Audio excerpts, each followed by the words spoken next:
Hey y'all, welcome back to another episode of A Gardener's Journey Homestead. You're joining me by the fire. Welcome into my home and welcome to this fireside chat. So today I'm excited to talk about this video.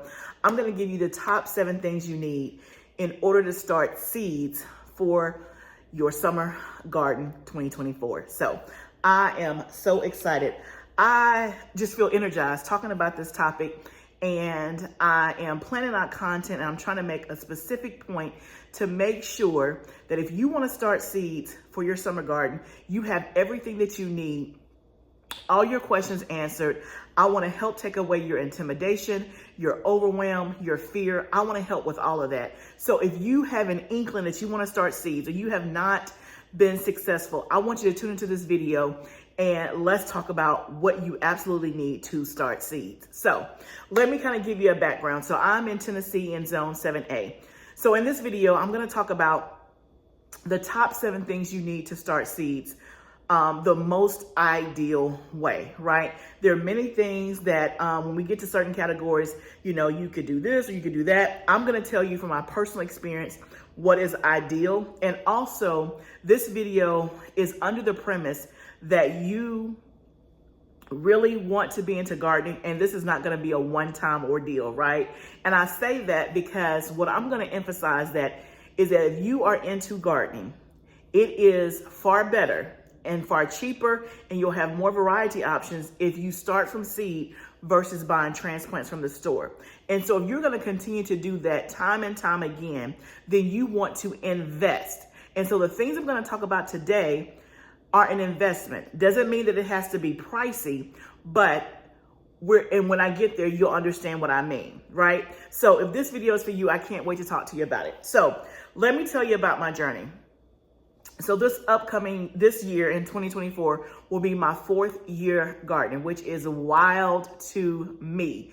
I still feel so brand new, but I have had success last year with starting from seed and the year before that. Last year, I started over 500 seeds successfully to fill up my garden, and I supplied at least 95% of everything that I grew from seed, which is a major accomplishment. But I will tell you, in year 1, when I tried to start from seed, it was a complete and total disaster. Complete and total disaster. So that's why I'm really passionate about this, because I remember feeling so defeated. I remember thinking like, this is far above my head. I remember thinking, I'm never going to get this. Oh my goodness, what am I going to do? And so that was year 1. Year 2, I did nothing. I'm like, I'm not even going there. That's not my fate. I can't do it, right? Year 3, as my garden started to get bigger, I'm like, let me explore this starting seeds again, because in order for me to fill up the space that I have, it's going to get real pricey if I keep buying transplants. So I did a lot of research, a lot of YouTube videos, a lot of reading to figure out how can I start seeds successfully, and it worked. And then last year, we were on and popping, okay? And I want the same for you. So let's get into it, okay? Y'all know I get excited. Y'all even bought some props out here for you so you can see some stuff in real life, right? So I just started the fire. It's gonna get blazing in just momentarily. But okay, so let's start here. So this is before we get to number 1. Let me state the obvious. In order to start seeds, you need seeds, right? You gotta have seeds. And if you go back, I don't know, maybe a couple of weeks ago I did a video about planning for the garden and ordering seeds from the seed catalogs, what to look for, and how to kind of get your mind prepared to order your seeds, okay? So definitely, if you have not done that, go back to that video. I'll try to pop it up here and watch that so that you are not just like kid in the candy store buying everything that you see, but you're buying intentionally, okay? So you gotta have seeds and you have to have something to plant your seeds in. So in terms of a medium to plant your seeds in, and again, I haven't got to number 1. This is, well, let's just say this is like the overarching, like the basic foundation. In terms of what you want to plant your seeds in, you can plant them in a seed starting mix. You will see that when you go to the nurseries, to the big box stores like Home Depot and Lowe's. There's one brand I think called Jiffy that comes in a yellow bag, and it's called Seed Starting Mix. So it's specifically designed for seed starting. Did I use that in the beginning? Yes, I did. Okay. So what I use now is a potting mix. Okay. And that has worked for me. And the only reason I use a potting mix is because I can get it on scale much cheaper than me buying individual bags of seed starting mix. The seed starting mix very rarely comes in a big 2 cubic feet bag. And so for me, I would have to keep buying those little bitty bags, and that's just not practical, right? Now, what I want to do is start my own seed starting mix, and we may do that this year. Don't hold me to it, but that's on my list to do it. If I do it, I will bring you along with me. Now, caveat, if I do start my own seed starting mix, I will do parallel this year, meaning I will still use the potting mix I've been using, and I will also do my own mix, because your girl is not going to go completely to her own mix and never have done it, and the whole garden is resting on that. So I would do it in tandem to see and verify, looking at both, does my mix work good, just as good, as not better? And then if that's the case, then maybe we'll go to making our own mix, okay? That's neither here nor there. And then I also want to look at the cost factor. Is it really cheaper for me to make my own versus buy it, okay? But at the end of the day, when you are starting seeds, the goal of the medium for your seeds, it should be light and fluffy, right? So if you are going to use a potting mix, I don't suggest that you use some cheap brand that has a lot of bark in it, that has a lot of, because here's the thing, you want light and fluffy so that your seeds can push through, so they have room to grow, aerated, all of that. Like, that's what you want. So it does not need to be hard soil. It does not need to be compacted, because that's going to prevent or hinder your seeds from germinating and being able to be viable, okay? So if you use a potting mix, it needs to be something of a premium quality that is still light and fluffy type of thing, okay? The two products that I have used are Bacto and Happy Frog. I have used both of those, and they have been successful for me, okay? So, but if you want to feel more comfortable, then just get you one that says Seed Starting Mix. Here is something to note. If you are going to use a seed starting mix, and that's how it's labeled, keep in mind it does not have any nutrients. Let me repeat, it does not have any nutrients. So if you're going to use a seed starting mix, and those seeds are going to be in those pots, you know, for, I would say, more than a couple of weeks, then you're going to need to add some type of nutrients like a kelp or organic fertilizer when you're watering to give them some nutrients, okay? When you use a potting mix, like what I use, it has nutrients in there, right? And for me, if they're going to be in there like more than, you know, like my tomatoes and peppers will probably be in their pots at least 6 weeks, then I will still supplement with some type of organic fertilizer, usually around probably week 5, 6, somewhere along in there. But I'm good at least for the first month or so with a potting soil that has some nutrients in it, okay? So foundation is to start seeds, you got to have seeds, and you got to have some soil or something to put it in. So either you're going to use a seed starting mix that's labeled, you're going to make your own. And again, I don't have any, I know what's supposed to go in it, but I've never done it, so I don't want to give you all that. Or you're going to use a high premium quality potting mix that does not have a lot of bark and things like that in, something that is light and airy, okay? You do not want to use like garden soil, things that are hard and compacted, okay? So that's our foundation. Now, let's talk about the 7 things you need to start seeds. Number 1, you need something to put your seeds on. Now, keep in mind, I'm growing at a certain scale.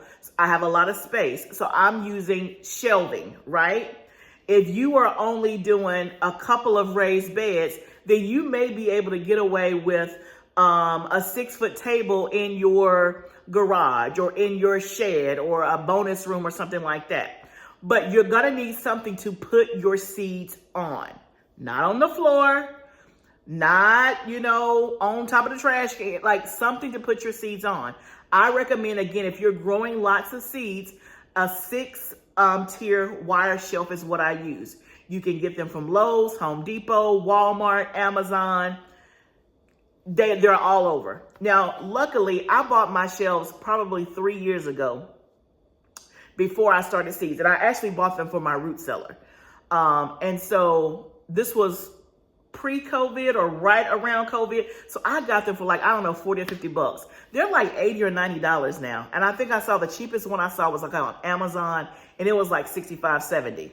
So another reason why I'm doing this video is because if you're like me, you want to budget, you want to think in advance. And so I'm in zone 7B. I will be starting the majority of my seeds next month. I will be starting some at the end of this month, like my lavender and my eucalyptus and things like that. But for the most part, most of the vegetables I will start in February, okay? So if you're in my same zone or the same type of timeline, then you have, a month or so to start getting your supplies and making sure you have everything that you need. Because the worst thing is that you're ready and you're like, I don't have that, right? So that's why I'm doing this video now, because I want you to take notes and I want you to write down the things that you need versus what you already have. So number one, you got to have something to put your seeds on. I recommend a 6-tier wire shelf, right? And you guys have seen mine if you've been following me. That's in my house, okay? That's the only place I got to. I got a sunroom. I got one in the sunroom. Well, it's not there now because we've already taken it up. We got to put it back out.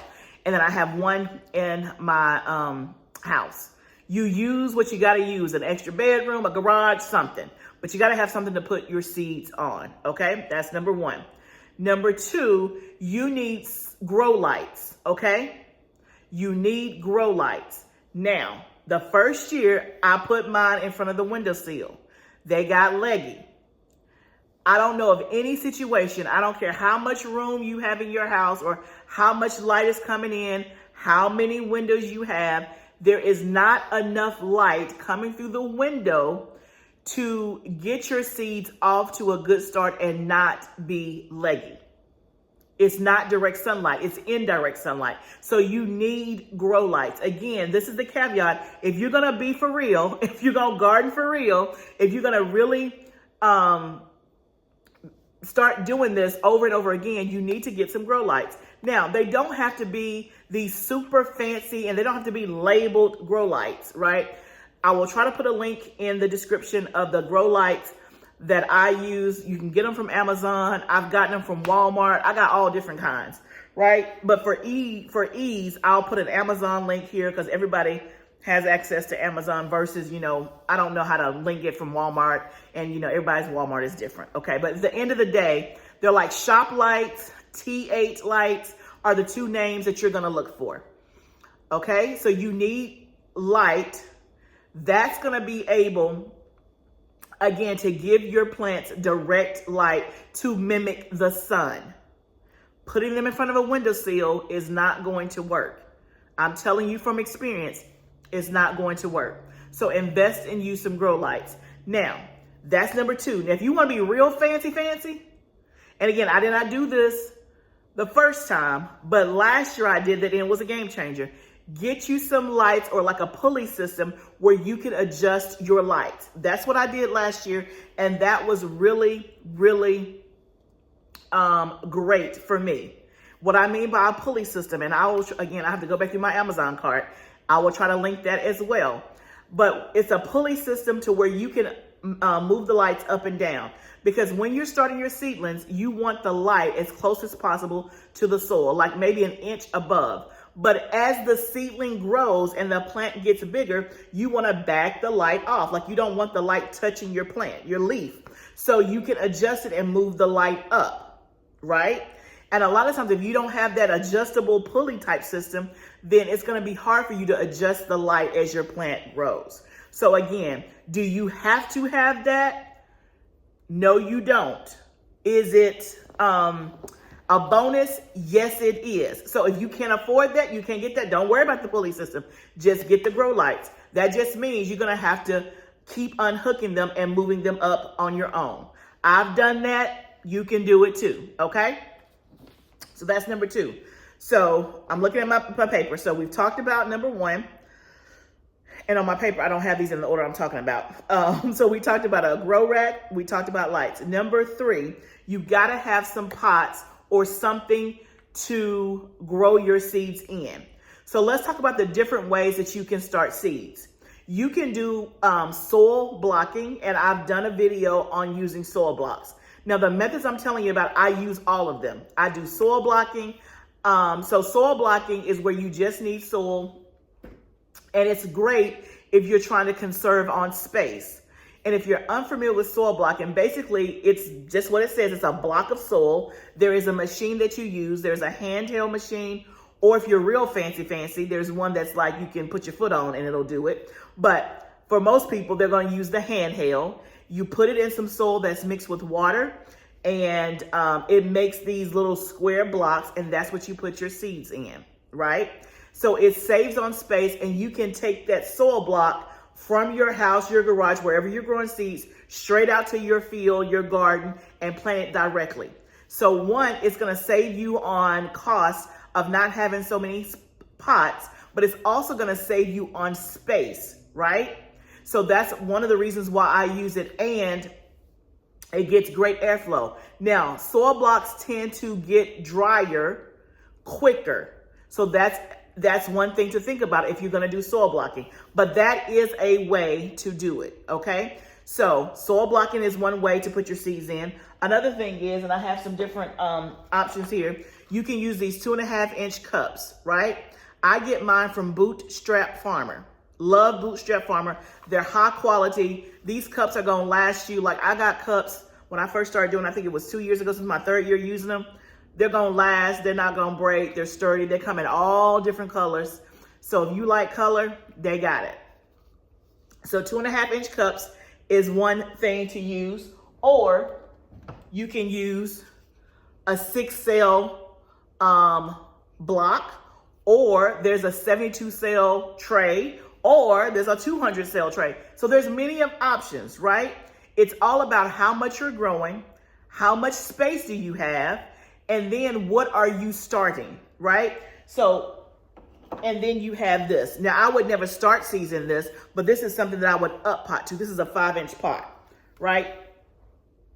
So when I say think about what you're starting, so for tomatoes and peppers, they're an eggplant. Usually tomatoes, peppers, and eggplants, I am up potting. So they're being started 6 to 8 weeks before they ever go out into the field, right? And so if I started in this, it cannot last 6 weeks in here and do well, right? The root system is going to be too big. It's going to get stagnated. It needs to be up potted, meaning move to a bigger pot, right? So I can go from this to give it more space. Then I can go from this to this, right? So versus if I'm starting cucumbers or squash, which may be 2 to 3 weeks before they go into the field, then I can just start it in this and move it from here to the ground, okay? So you want to think about what you're starting, how long it's going to be in the pots, because if you start your tomatoes in a 200-cell tray that's very, very tiny, think about how many times you're going to have to up pot that, right? So just something to think about. Our fire is cooking, y'all. It is cooking. Okay, so you got to have something to put your seeds in. There's another thing that's called these peat pellets. I hate those things. But if you like it, I love it, okay? I hate the peat pellets. They dry out my experience, they dry out really, really quickly. And when I put them in the ground, they don't disintegrate and they don't go into the earth like they're supposed to. So I don't like them, but that is have I used it? Yes, I have. That is an option. Girl, if you got 100 peat things and you want to use it, go forth and conquer. What I'm saying is I'm trying to make it as easy, the least path of resistance, right? Keep in mind, if you don't have the ideal setup, it's okay. It's not for forever. It's just for today. How you start off does not mean that's the way you got to go on. So maybe you can't afford the pulley system today. Maybe that's next year's project. That's okay. Just get you some grow lights, okay? So that was number 3, is something to put them in. So number 1 was a grow rack. Number 2 was lights. Number 3, something to put them in. Next, you need a heat mat. A heat mat. And I'm going to do and add something to this, a heat mat / humidity dome. So a heat mat, there are certain plants, especially summer plants, that need more heat to germinate. Your tomatoes, your peppers, and your eggplants. They need a higher temperature to germinate quicker. Now, if you don't have a heat mat, will they still germinate? Yes. It's gonna take a minute, right? So if we were to both start tomato, let's say our houses were the exact same temperature, and we were both to start tomato seeds on the same day, and I use a heat mat and you don't, mine are gonna germinate faster because they like that high heat germination around 85 to 90 degrees, if I'm not mistaken, 75 to 90, 80 to 95, somewhere along in there. So if you don't use a heat mat and your house stays, let's say at 70, 75, will they germinate? Yeah, they probably will. It's just gonna be a lot longer. And a lot longer could be 3 or 4 days, right? So a heat mat is going to help speed up germination. Here's the thing about the heat mat though, and we'll talk about that when we're starting seeds. You don't use the heat mat for eternity or indefinitely. It's just until they germinate. Once the seeds germinate, you turn the heat mat off, okay? So a heat mat is going to help you. If you get the 6-tier wire shelving, you can get heat mats that go the whole length. Now, I have some rows on my on the wire shelf that go the whole length. And then on my top 2, I have 2 on each one, like I have the shorter ones, right? Here's the reason why. I like the long ones for when I'm first starting season. I got all my tomatoes and peppers. It just makes it easier, cleaner, one whole mat that goes the whole length of it. But if I'm doing tomatoes on the same shelf and I'm doing cucumbers, well, cucumbers don't need heat, right? So that's why I like having the individual ones on some of the other shelves, right? Because I can have one heat mat on, one heat mat off. Did I know that year 1 or year 2? I didn't. That came over time. But I would say get you some heat mats. You can get them on Amazon. I think they're like 10 by 10 or 10 by 20 in terms of the sizes. And you can usually get them for, I don't know, 20 bucks or so. So get you some heat mats. If you got to get you 2 or 3 and then rotate them, do that until you can get some for all of your shelves. Like how I have stuff for all of my shelves now, but I bought it over time. And what I mean, and when I said it's an investment, it is an investment because when I'm here now at year 4 gardening and year 3 starting seeds, I got pots, I got shelving, I got lights, I got the pulley. I got all that because I've invested over time. And so now my cost this year will be minimal because I've already bought it on year 1, 2, and 3. Does that make sense? And it's still good, okay? And I didn't say this on the pots, but if you're gonna use some pots, get you some pots that's good, like Bootstrap Farmer. Something that's sturdy, that's gonna last. Because if you're gonna keep doing this and gardening is your thing, don't get you some pots that you gotta rebuy every year. It doesn't make sense, okay? So the humidity dome. Humidity dome helps with the moisture. So when you start your seeds, they're in the tray, especially if you're using little, pots like this and the 6 cell things. A humidity dome over is gonna help with the moisture retention, right? It's gonna keep things humid and moist, which helps you get a better germination faster. One of the things or the reasons why seeds do not germinate is because they dry out. We don't water them enough or we water them too much. And we'll talk about that when we're doing seed starting like 101. But a humidity dome is very helpful, okay? Next, it would have been nice if I would have wrote these in the order that I was going to talk about them. I just wrote my thoughts down and now I'm going in a different order. So we talked about heat mat, grow wrap, lights, pots and trays. Okay, so now you also need to get a fan. Now, this is semi-optional, but to me, not really optional. Here's why you need a little small fan. You want to have a fan on your seeds once they start to germinate and grow to help mimic the wind. And it's gonna help make your plants stronger.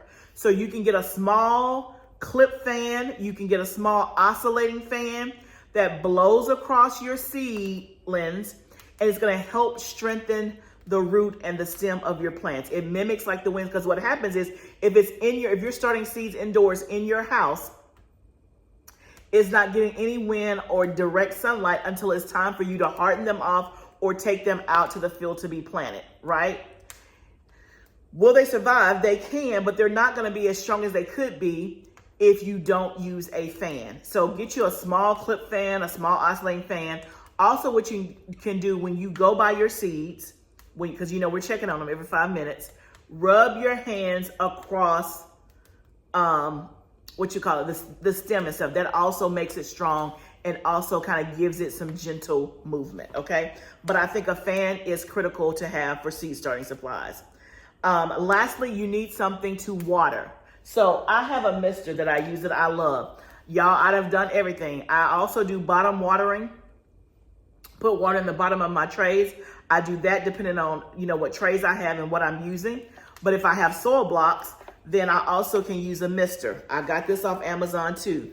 It has spray nozzle. You just spray and it works wonderful. Versus trying to use a cup, trying to use one of those, watering cans that you can't get up under your shelf, and it gets real messy. Get you something that's of ease that you can spray really nicely to water your seedlings, okay? So I think that was, and this is number 7. You need some labels, right? Get you some plant labels. Again, you can get them off Amazon. Get you some plant labels so that you know what you have started. Especially if you're starting a lot like me. Do not think, okay, this whole tray is going to be cucumbers and I'm going to remember that. Now, you may know what it is by the time it grows up, but let's say you have 5 different kinds of cucumbers and you want to be for sure on which kind is which. Or on your tomatoes, which ones are, or peppers, that's a good example. Which ones are spicy, which ones are sweet. So get you some labels and label your seedlings. Get you a method, get you a process on how to label. Those, I think, are the 7 things that you need. And I want you to take inventory right now. Out of the 7 things, what do you already have? What do you not have that you're willing to buy and what your budget will allow? That you can go ahead and order right now, so that when the time comes, you have what you need. Or if you need to piecemeal it, maybe you need everything on this list. So then you want to prioritize, right? So if you're somebody watching, you're like, I need everything on here, but my dollars are tight. Okay, what are the absolute things that you got to have? I would say absolutely, you got to have something to grow your pots in. Your seeds in. So again, if you don't have a soil blocker, you're going to have to buy a soil blocker. And so you have to think about the cost of a soil blocker is probably going to run you somewhere around $30, $40 versus buying pots that may be cheaper for you. So maybe you just do soil blocking, right? Instead of buying pots, that may be a cheaper option. But definitely lights and a grow rack. If I had to narrow down to the 3 most essential, something to put your seeds in, whether it's soil blocking, pots, or whatever, something to put them on, a grow rack, and then lights. For the heat, it's preferred, but do you absolutely have to have it? You don't, okay? You're just gonna be in a waiting game. For the fan, do you absolutely have to have it? You don't. Do you have to have a mister water? No, you can use that old tired watering can. You can use a cup. You can use all of that. So I'm giving you the 7 most ideal things that you need, but you know where you are when it comes to your space, your budget, and your requirements. But at least you have the whole list, and so you have something to shoot for, and you can go ahead and get your ordering on now, okay? So I want to do this video early on so that you can plan, get your stuff, get your supplies, because y'all, we about to start seeds. Who is excited? I am excited, okay? I'm really excited. Let me know what questions you have in the chat. I hope I didn't miss anything. If I missed something, if there's something else that you want to add that you think is really key or essential, put it down in the comments. Help everybody out in the community. If you have questions about anything that I shared, if you need an example, if you need a link that I didn't put, whatever it is, I am here to help you as a resource, right? If you want to put in the comments, Barbara, I'm scared to death, you can do that too. Been there, done that. But I want to encourage you. You can do this. You can do, I'm telling you, if I can do it, you can do it. And once you learn this skill, it's going to give you greater confidence as a gardener that you can start and you can grow your, look, I grow food. You can grow your own food. You don't have to wait until Home Depot put out their transplants. You can start your own seeds and you'll have much more variety of things to choose from. So I want to encourage you. You got this. You can do it. Leave your questions and comments below. And remember, gardening is a journey. This is part of it. Let's grow together. I'll see you next time, friend.